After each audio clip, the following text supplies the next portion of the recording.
मकबल तो है शाहजहां काबिल तो बहुत है आईना के मानंदे तो नहीं दिल तो बहुत है आईना के मानंदे तो नहीं दिल तो बहुत है एक चश्मे ज़दन गाफिल अज़ा शाह नबाशी शायद के निगाहें को नदागा हो नबाशी शायद के निगाहें को नदागा हो नबाशी उल्फत में बराबर के वफा हो के जफा हो उल्फत में बराबर के वफा हो के जफा हो हर चीज में लज़्ज़त है अगर दिल में मज़ा हो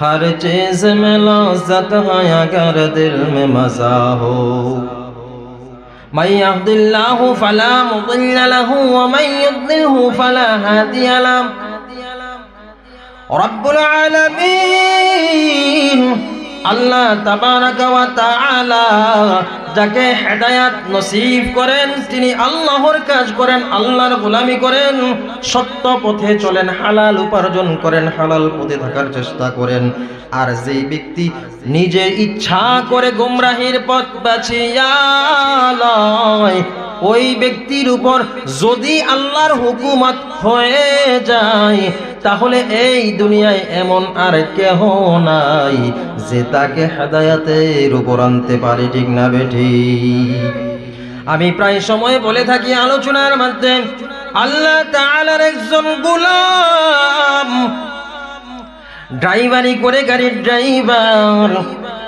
যখন আজানের ধ্বনি তার কানে পৌঁছে যায় মসজিদের পাশ দিয়ে যাওয়ার সময় যখন তার কানে মুয়াজ্জিনের হাইয়া আলাস সালার ধ্বনি পৌঁছে যায় সঙ্গে সঙ্গে মালিককে ডাক দিয়ে বলি ও দুনিয়ার মালিক আমার আল্লাহ আমার মনিব আমাকে ডেকেছে আমার আসল মালিকের ডাক পড়েছে এখন আমি মসজিদে যাব আল্লাহর ডাকে সাড়া দেব আল্লাহর কুদরতি পায়ে সিজদা করব মসজিদের পাশে গাড়িটাকে সাইড করে দিয়ে মসজিদের ভেতরে প্রবেশ করে আর মালিককে দাওয়াত করে আপনিও চলুন আমার সাথে মসজিদের ভেতর আল্লাহর কুদরতি পায়ে সিজদা করবেন মালিক ডাক দিয়ে বলে ও ড্রাইভার যাও যাও যাও তাড়াতাড়ি তোমার কাজ তুমি শেষ করে তুমি তাড়াতাড়ি চলে আসো আমি গাড়িতে বসে বসে তোমার জন্য অপেক্ষা করতেছি আহা পোড়া কপাল এই জন্য আমি বলেছি আল্লাহর গোলামি করার জন্য আল্লাহ তৌফিক দিতে হবে এখন ওই ড্রাইভার আল্লাহর ঘর মসজিদে ঢুকে যায় ঢুকে আল্লাহ তাআলার কুদরতি পায়ে সিজদা করে সালাত আদায় করে নামাজ আদায় করে নামাজ শেষ করার পর বসে বসে সুবহানাল্লাহ আলহামদুলিল্লাহ আল্লাহু আকবার আঙ্গুলের গিটার মধ্যে আল্লাহর নাম জপে আল্লাহর নাম মাওলা পাকের নাম জপতে জিকির করতেছে যারা নামাজি তারা জিকির করে কি করে না যারা নামাজি তারা জিকির করে নামাজও একটা জিকির আবার নামাজের আগে পরেও আল্লাহর গোলামেরা জিকির করে নি আপনারা জিকির করেন কিনা এমন কিছু লোক আছে যারা জিকিরের বিরোধিতা করে আছে না নাই মাওলা পাকের জিকির যার অন্তরে নাই তিনি একমাত্র মাওলা পাকের জিকিরের বিরোধিতা করে জিকরে হাকা মদগাজাই রোহরা মরহামা মদ এ দিলে মাজরোহরা दिल जो खाली याद हक से आई जावा खाना ये शैतायो दिल बेगुमा संग दिलाम से को लेला पाके कौन से न बातें गे मोहब्बत जाके को वो अल्लाहर गुलाम নামাজ শেষ করে সুবহানাল্লাহ, আলহামদুলিল্লাহ, আল্লাহু আকবার, মাওলা পাকের নাম জপে। এই নাম জপতে জপতে কিছুক্ষণ সময় অতিবাহিত হয়। এই দিকে গাড়ির মালিক গাড়ির ভেতরে বসে বসে একবার গাড়ির দিকে তাকায়, একবার মসজিদের দিকে তাকায়, একবার রাস্তার দিকে তাকায়, আসে না কেন ছটপট ছটপট করতে থাকে। যখন ড্রাইভার সাহেব মসজিদ থেকে বের হয়ে যায়, গাড়ির নিকট পৌঁছানোর সাথে সাথে মালিক ধমক দিয়ে বলে, এতক্ষণ লাগে নাকি তোমার নামাজ পড়তে? কত মানুষ নামাজ পড়ে মসজিদ থেকে বের হয়ে যায়, তুমি বের হচ্ছ না কেন? কেন তুমি বের হও না? তাড়াতাড়ি কেন বের হলে না? মসজিদে বসে বসে কি করো? এইবার ড্রাইভার জবাব, ও দুনিয়ার গাড়ির মালিক, যেই আল্লাহ আপনাকে মসজিদের পাশে রাস্তায় গাড়ির মধ্যে বসাইয়া রাখছে, যেই আল্লাহ আপনাকে মসজিদের ভেতর প্রবেশ করতে দেয় না, সেই আল্লাহর মুহাব্বত থেকে, ভালোবাসা থেকে আমাকে মসজিদ থেকে বের হতে দেয় না। সুবহানাল্লাহ, আল্লাহু আকবার। এই জন্য বলে থাকি, তৌফিক দিতে হবে একমাত্র আল্লাহ। আমি আপনাদের সম্মুখে পবিত্র কালামুল্লাহ শরীফ থেকে আয়াতে কারিমা পাঠ করেছি, মিনহা খালাকনাকুম ওয়া ফিহা নুঈদুকুম ওয়া মিনহা নুখরিজুকুম তারাতান উখরা। আল্লাহ তাআলা বলেছেন, আমি তোমাদেরকে মাটি থেকে সৃষ্টি করেছি এবং মাটির মধ্যে আবার দাফন করে দেব, আবার মাটি থেকে পুনরায় আখিরাতে তোমাদেরকে উঠাবো। চিৎকার মেরে বলি সুবহানাল্লাহ, আল্লাহু আকবার। আল্লাহ আমাদেরকে মাটি থেকে সৃষ্টি করেছেন, এই মাটির মধ্যে দাফন করবেন। এই মাটিতে সৃষ্টি করেছেন কেন? কি জন্য সৃষ্টি করেছেন? আল্লাহ মাটি থেকে আমাদেরকে সৃষ্টি করে এই দুনিয়ায় বসবাস করার উপযুক্ত করেছেন। অবশ্যই আল্লাহ তাআলা একটা উদ্দেশ্য করে সৃষ্টি করেছেন। উদ্দেশ্য আছে না নাই? আমরা সেই উদ্দেশ্যটাও জানি, সেটাও মাওলা বলেছেন, ওয়ামা খালাকতুল জিন্না ওয়াল ইনসা ইল্লা লিয়াবুদুন,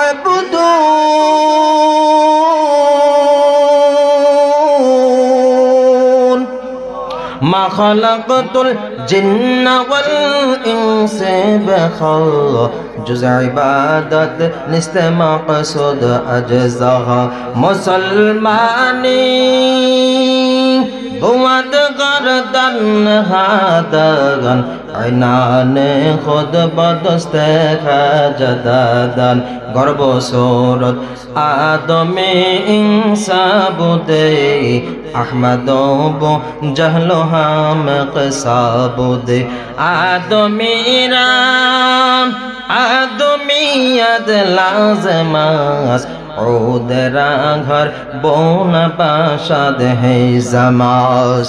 চিৎকার মেরে বলি সুবহানাল্লাহ। আল্লাহ তাআলা ইরশাদ করেছেন, ও গোলাম, তোমাদেরকে আমি এই দুনিয়ায় সৃষ্টি করেছি একমাত্র আমি আল্লাহর ইবাদতের জন্য। আমাদেরকে আল্লাহ তাআলা সৃষ্টি করেছেন ইবাদত করতে, আমরা ইবাদত করতে দুনিয়ায় এসেছি। কিন্তু মাওলার ইবাদত, মাওলার গোলামি না করে আমরা নিজেদের গোলামিতে, নিজেদের ইবাদত নিয়ে ব্যস্ত রয়েছি। হ্যাঁ, আহা, কি জন্য সৃষ্টি করেছেন এটাই তো আমরা জানি না, কি জন্য আমরা আসলাম সেটাই জানি না। উদ্দেশ্যহীন একজন বিদেশ গেল, প্রবাস গেল, লক্ষ লক্ষ টাকা খরচ করে, কি জন্য সে গিয়েছে অবশ্যই সে জানে। এত টাকা পয়সা খরচ করে, জমি বন্ধক রেখে, জমি বিক্রি করে, ধার করে, ঋণ করে, কিস্তির টাকা উঠাইয়া প্রবাস কেন যায়? যেই ব্যক্তি যায় অবশ্যই সে জানে কি জন্য বিদেশ গিয়েছে, জানে না?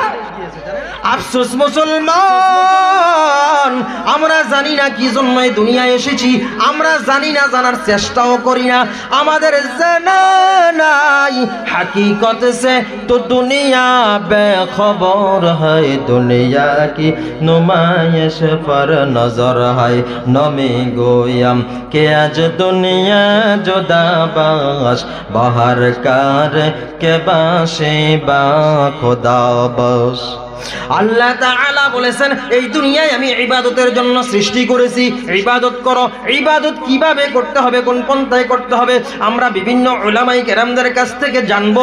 তারপরের সবকটা, তারপরের কথাটা হলো, তোমাদেরকে আমি আবার এই মাটির মধ্যে দাফন করব। দাফন করবে কিনা? আমাদেরকে কবর করবে কিনা, কবরে দেবে কিনা, এই কবরের জন্য আমাদেরকে সতর্ক হতে পয়গম্বর সাল্লাল্লাহু আলাইহি ওয়াসাল্লাম বারংবার বলেছে এই কবরের ঘাটে যদি তুমি নির্বিঘ্নে পার হয়ে যেতে চাও তাহলে এই দুনিয়া থেকে তোমার সামান এখান থেকে সংগ্রহ করে নিয়ে যেতে হবে। এই কবরের ঘাটি, কবরের মঞ্জিল যদি পার হতে পারো তাহলে তোমার বাকি মঞ্জিলগুলো তোমার জন্য সহজ হয়ে যাবে। আহা, কবরে তো যাইতে হবে। হ্যাঁ, একবার আপনজন বলে আমাদের আপনজন বলে যাদের জন্য এই দুনিয়া থেকে আমরা করি, আমি হাদিস পাঠ করেছি, হুব্বুদ দুনিয়া রাসু কুল্লি খতিআ, দুনিয়ার মুহাব্বত হলো সমস্ত ক্ষতির কারণ, সমস্ত গুনাহের কারণ, অপরাধের কারণ, ক্ষতির কারণ হলো দুনিয়ার মুহাব্বত। অথচ আমরা দুনিয়াকে এমন মুহাব্বত করি, আল্লাহ বলেছেন ওয়ামাল হায়াতুদ দুনিয়া ইল্লা মাতাউল গুরুর।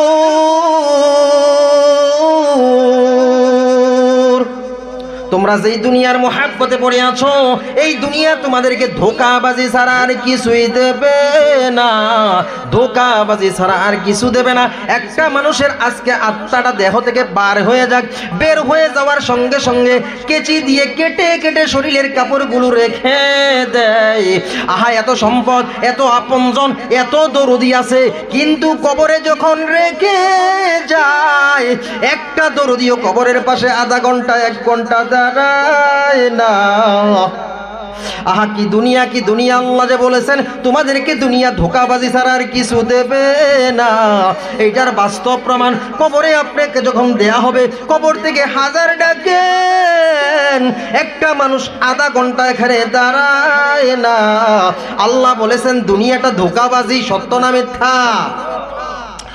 ও তুই এই দুনিয়ার মায়ায় পড়ে করছ কত বাহানা,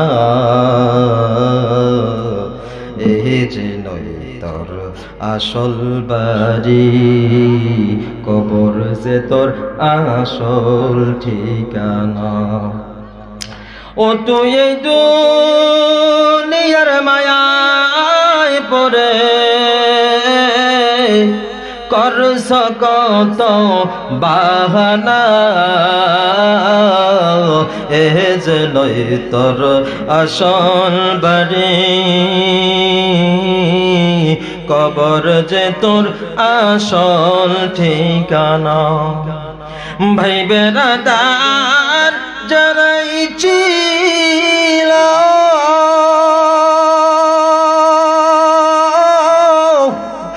একে একে সব হারালো, ভাই বেরাদার যারাই ছিল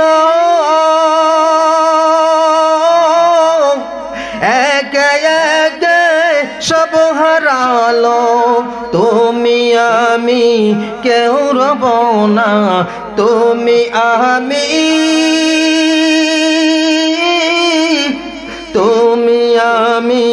কেউ রব না, দিতে হবে রওয়ানা।